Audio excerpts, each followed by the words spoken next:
दोस्तों अगर मैं आपसे कहूं कि हमारे भारत में एक ऐसी कंपनी भी है जिसका टोटल रेवेन्यू श्रीलंका और नेपाल जैसे देशों की पूरी जीडीपी से भी ज्यादा है, तो क्या आप मानोगे? एक ऐसी कंपनी जो सीक्रेटली आपकी, मेरी, बल्कि हम सब इंडियंस की day to day life cycle का 80% हिस्सा कंट्रोल कर रहा है, तो क्या आप मानोगे? नहीं मानोगे। लेकिन दोस्तों ऐसा है, जहां इनके पास टेलीकॉम, रिटेल, ऑयल, मीडिया और अब ग्रीन एनर्जी जैसे इतने सारे सेक्टर है कि ये कंपनी चाहे तो अकेले अपने दम पर एक छोटी सी देश को चला सकते हैं। और सबसे चौंकाने वाली बात तो दोस्तों ये है, आज जिस कंपनी को दुनिया एक बिजनेस एम्पायर मानती है, उसकी शुरुआत न किसी बड़े बिजनेस बैकग्राउंड फैमिली ने की थी और ना ही किसी फॉरेन इन्वेस्टर ने, बल्कि एक ऐसे आदमी ने की थी जिनके पास शुरुआत में ना कोई बड़ा पैसा था और ना ही कोई बड़ा नाम था। तो दोस्तों आज का सवाल यह है कि एक आम आदमी छोटा सा बिजनेस कैसे बन गया इंडिया का सबसे पावरफुल बिजनेस एम्पायर। तो दोस्तों मैं बात कर रहा हूं द रिलायंस इंडस्ट्रीज का, एंड आज हम एग्जैक्टली वही जानेंगे, how Reliance Industries actually grew so big. तो दोस्तों स्वागत है आपका फिर से एक बार ज्ञानदीप के एक बिल्कुल ही नए एपिसोड में। चैनल पे नए हो तो सब्सक्राइब कर दीजिएगा और कर दिया है तो तहे दिल से शुक्राना। तो चलिए शुरू करते हैं। तो दोस्तों इस कहानी की शुरुआत होती है गुजरात के छोरवाड़ नाम के एक छोटे से गांव से, जहां पैदा हुए धीरज लाल हीराचंद अंबानी, जिसे दुनिया आगे चलकर धीरूभाई अंबानी के नाम से जानते हैं। एक मिडिल क्लास परिवार से बिलोंग करते थे धीरूभाई जी। दोस्तों धीरूभाई जी के पास शुरुआत में कुछ भी स्पेशल नहीं था और इसीलिए काम की तलाश में वो चले गए यमन, जहां उन्होंने शुरू किया एक पेट्रोल पंप पे क्लर्क की छोटी सी नौकरी से। लेकिन दोस्तों ये नौकरी सिर्फ एक नौकरी नहीं थी, बल्कि यही से धीरूभाई जी ने एक ऐसा काम सीखा जो आगे चलकर उनकी सबसे बड़ी ताकत बन गई। उन्होंने समझ ली कि ट्रेडिंग और कमोडिटीज का बिजनेस असल में चलता कैसे है, और कुछ सालों का एक्सपीरियंस लेके वो वापस इंडिया लौट आए और 1958 में मुंबई में धीरूभाई जी ने शुरू की अपनी खुद की कंपनी रिलायंस कमर्शियल कॉर्पोरेशन। शुरू में दोस्तों ये सिर्फ एक छोटा सा ट्रेडिंग बिजनेस था, स्पाइसेस और यार्न यानी कि धागे जैसे प्रोडक्ट्स का, इंपोर्ट्स एंड एक्सपोर्ट का। लेकिन धीरूभाई जी के पास एक ऐसी चीज थी जो उस वक्त बाकी लोगों के पास नहीं था, और वो था बड़े सपने देखने का हिम्मत। फिर 1966 में धीरूभाई जी ने एक नया कदम उठाया, टेक्सटाइल मैन्युफैक्चरिंग करने का, और लॉन्च किया अपना खुद का ब्रांड विमल, जो देखते ही देखते दोस्तों इंडिया के हर शहर तक पहुंच गया। लेकिन दोस्तों यहां धीरूभाई जी ने एक ऐसी स्ट्रेटेजी यूज की जो बाद में उनकी अपनी अलग पहचान बना दिया। उन्होंने अपने डीलर्स को और डिस्ट्रीब्यूटर्स को सिर्फ बिजनेस पार्टनर नहीं माना, बल्कि अपना एक्सटेंडेड फैमिली मेंबर बना लिया। और दोस्तों यही स्ट्रेटेजी काम कर गया। टेक्सटाइल बिजनेस तेजी से बढ़ने लगा, ऑर्डर्स पे ऑर्डर्स आने लगे। लेकिन ये तो सिर्फ शुरुआत थी, असली गेम तो दोस्तों अभी आने वाला था, क्योंकि धीरूभाई जी ने अब वो मूव खेला जिसने उनकी कंपनी को एक ट्रेडिंग फार्म से एक इंडस्ट्रियल जाइंट बना दिया। और दोस्तों वो मूव था बैकवर्ड इंटीग्रेशन। मतलब सिंपल भाषा में अगर आप इसे समझो तो अगर आप कपड़े बना रहे हो तो सिर्फ कपड़े बनाने तक सीमित मत रहो, उसके रॉ मटेरियल भी खुद बनाओ। जैसे कपड़े बनाने के लिए धागा चाहिए, धागा बनाने के लिए पॉलिस्टर चाहिए, और पॉलिस्टर बनाने के लिए पेट्रोकेमिकल्स चाहिए। इसलिए धीरे धीरे उन्होंने अपनी कंपनी को टेक्सटाइल से लेके पेट्रोकेमिकल, रिफाइनिंग और ऑयल एक्सप्लोरेशन तक एक्सपांड कर दिया। हर स्टेप पे कॉस्ट कम होती गई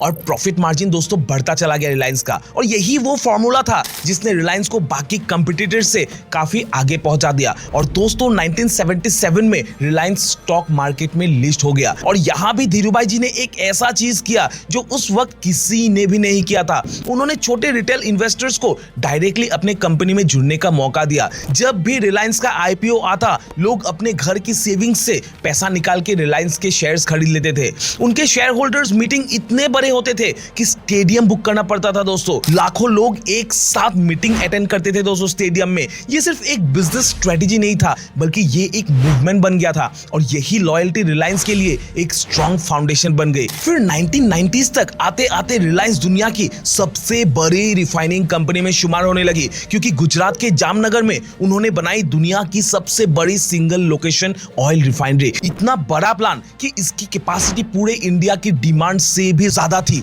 और दुनिया भर के एक्सपर्ट्स कहने लगे कि इतनी बड़ी रिफाइनरी बनाना किसी एक कंपनी की बस की बात तो बिल्कुल भी नहीं है। लेकिन रिलायंस के इंजीनियर्स ने रिकॉर्ड टाइम में ये रिफाइनरी खड़ा कर दिया और इसी के साथ रिलायंस सिर्फ एक इंडियन कंपनी नहीं रही बल्कि ग्लोबल लेवल पे एक सीरियस प्लेयर बन गया। लेकिन दोस्तों यहां से कहानी एक ऐसा मोड़ ले लेती है जिसकी किसी को उम्मीद भी नहीं थी।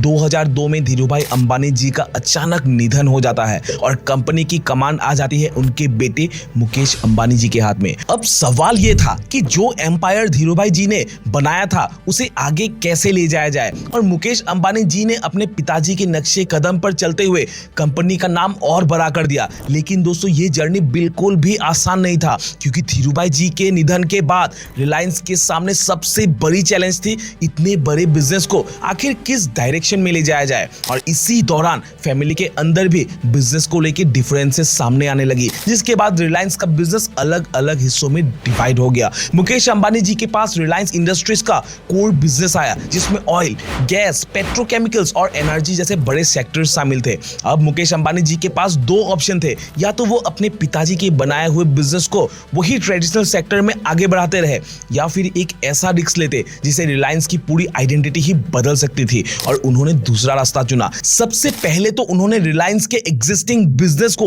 और एग्रेसिवली एक्सपांड करना चालू कर दिया। जामनगर रिफाइनरी जैसे मेगा प्रोजेक्ट्स को स्केल किया गया, पेट्रोकेमिकल बिजनेस को और स्ट्रांग बनाया गया और रिलायंस को ग्लोबल लेवल पे कॉम्पिटिटिव बनाने की कोशिश की गई। लेकिन मुकेश अंबानी जी सिर्फ एग्जिस्टिंग बिजनेस को बड़ा करने पर रुकने वाले नहीं थे। उनकी नजर अब इंडिया के बदलते फ्यूचर पे भी थी, क्योंकि उन्हें समझ आ रहा था कि आने वाले टाइम में सिर्फ ऑयल और गैस से इंडिया की इकोनॉमी नहीं चलेगी। इंडिया में एक नए डिजिटल रेवोल्यूशन की शुरू होने वाली थी और वो रेवोल्यूशन था स्मार्टफोन्स का। और मुकेश अंबानी जी ने इस अपॉर्चुनिटी को बहुत पहले ही देख लिया और यही से रिलायंस की स्ट्रेटेजी एक नए डायरेक्शन पे मुड़ जाती है दोस्तों। और फिर आया साल 2016 का, एक ऐसा साल जब रिलायंस ने इंडिया के डिजिटल मार्केट में एंट्री मारी, एक ऐसा रिस्क लिया जिसने आगे चल के पूरे इंडिया की डिजिटल दुनिया को ही बदल दिया और वो था टेलीकॉम और डिजिटल इंडिया। और 2016 में दोस्तों रिलायंस ने लॉन्च किया जियो।